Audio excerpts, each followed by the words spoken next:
layunin. Nasasabi at natutukoy ang kalahati na bahagi ng isang buo. Ikalawang layunin. Nahahati ang isang buo sa kalahati. Ikatlong layunin. Napapahalagahan ang pagbibigayan at pagkapantay-pantay sa isa't isa.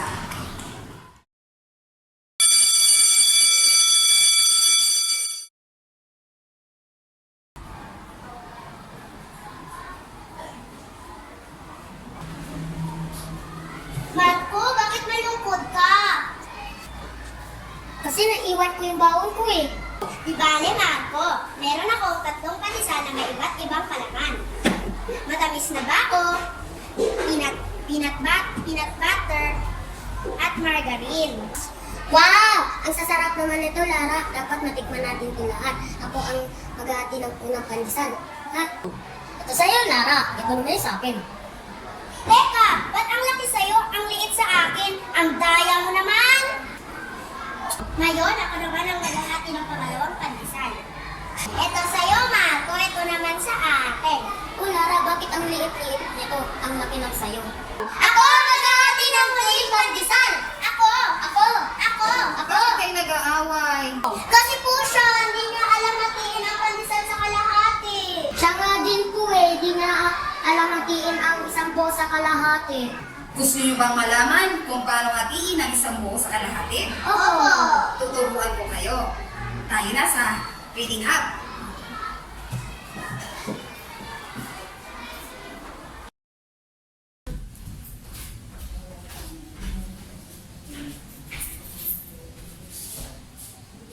Handa na ba kayo? Oo!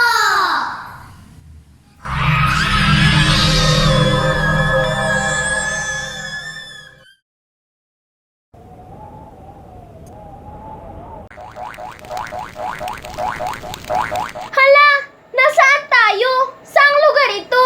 At nasa si teacher? Nandito ako. Tayo ay nasa loob ng aklat at dito ituturo ko sa inyo ang tungkol sa kalahati ng isang buo. Teacher, parang nakarating na ako rito. Ito ang bayan ng Indang Cavite, kung saan natin makikita ang kilalang Kalamay Indang. Ang galing naman, teacher. Ngayon ay ipapakita ko sa inyo ang kalahati ng isang buo. Meron tayong isang buong kalamay na hahatiin natin.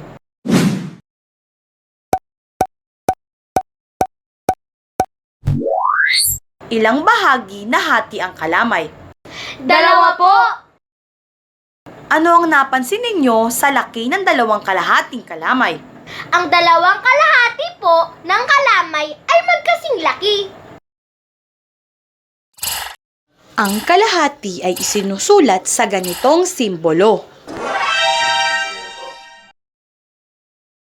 Sige nga, pagdikitin natin ang 2 kalahati ng kalamay. Ang galing po, teacher. Magkapareho din ang sukat. Tama, dahil ang kalahati ay bahagi ng isang buo na hinati sa 2 magkasing laking bahagi. Gusto pa ba ninyong maglakbay? Opo! Tayo na ulit! Sa ibang lugar na ulit tayo. Wow! Ang ganda naman dito! Tama, Marco. Tayo naman ngayon ay nasa Naik, Cavite. Dito natin makikita ang pinakamasarap at pinakamalaking bibingka. Mayroon ulit tayong isang bibingka na hatiin ko ulit ito ngayon.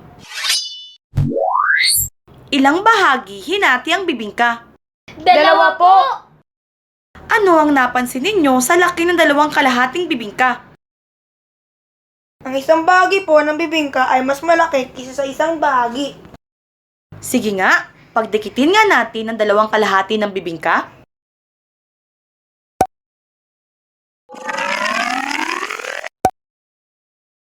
Nako, teacher! Hindi pareho ang ugis ng 2 bahagi na ito ng isang buo. Ngayon, masasabi ba ninyo na ang isang bahagi na ito ay kalahati ng isang buo? Hindi po! Bakit? Kasi po, hindi po pantay ang pagkakahati. Hindi rin po magkasing laki. Hindi din magkasing hugis. Kaya hindi po ito kalahati ng isang buo. Tama, dahil ang kalahati ay bahagi ng isang buo na hinati sa dalawang magkasing laking bahagi. Gusto ba ninyong maglakbay? Opo! Tayo na ulit!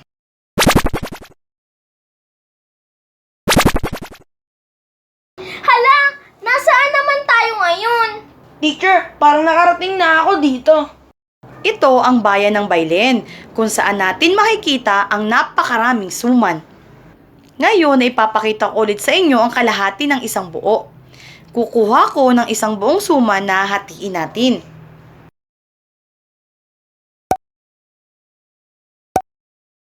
Ilang bahagi na hati ang suman? Dalawa po! Ano ang napansin ninyo sa laki ng dalawang kalahating suman? Ang dalawang kalahati po ng suman ay magkasing laki. Sige nga, pagdikitin nga natin ang dalawang bahagi ng suman. At magkasukat din ang dalawang kalahati ng suman. Tama! Dahil ang Kalahati ay bahagi ng isang buo na hinati sa dalawang magkasing laking bahagi. magaling na kayo ah.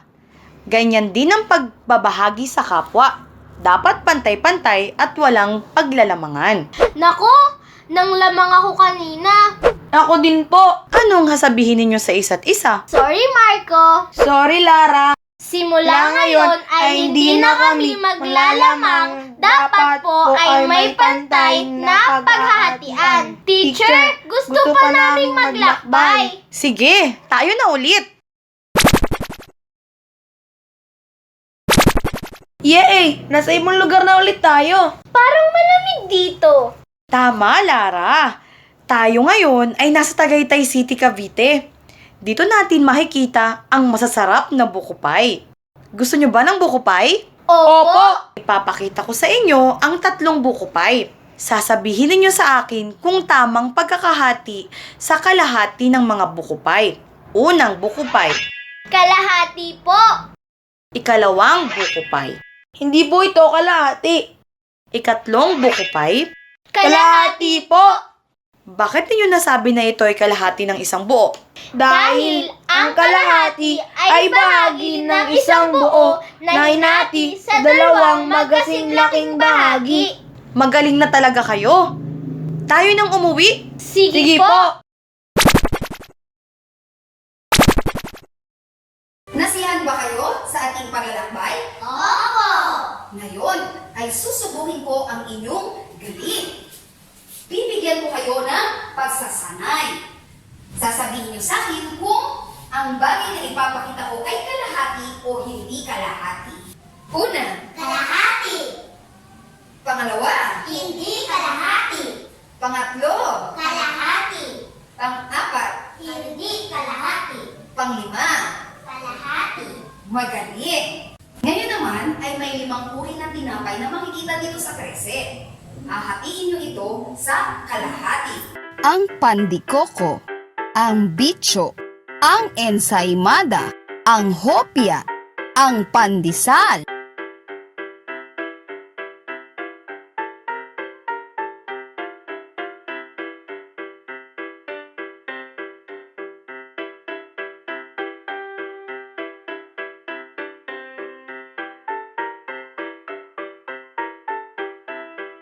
Bakit ninyo nasabi na ang pagkakahati ninyo ay kalahati nga? Kasi po, ang kalahati ay bahagi ng isang buo na hinati sa dalawang magkasing laking bahagi. Magaling! Sa panghuli, nais kong bumalik tayo sa kantina. Kasi may naiwan tayo dun eh. Ano nga po yun? Ano po yun?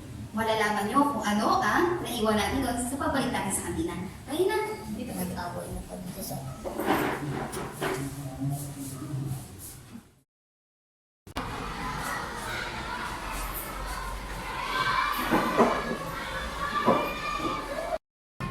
Ito ang pandesal na pinag-awayan nyo kanina. Ah! Ngayon, nais kong hatiin niyo ito ng sabay. Sige po, teacher! Oops, saglit lang. Bago ninyo hatiin yan, ay may nais muna akong itanong sa inyo. Ano ang natutunan ninyo sa ating paglalakbay? Ang kalahati ay bahagi ng isang buo na hinati sa dalawang magkasing laking bahagi. Bukod doon, ano pa ang natutunan ninyo? Ano ang aral na dapat niyong maisapuso? Dapat po magbigayan, hindi po dapat naglalamangan. Dapat po may tamang pagkahati.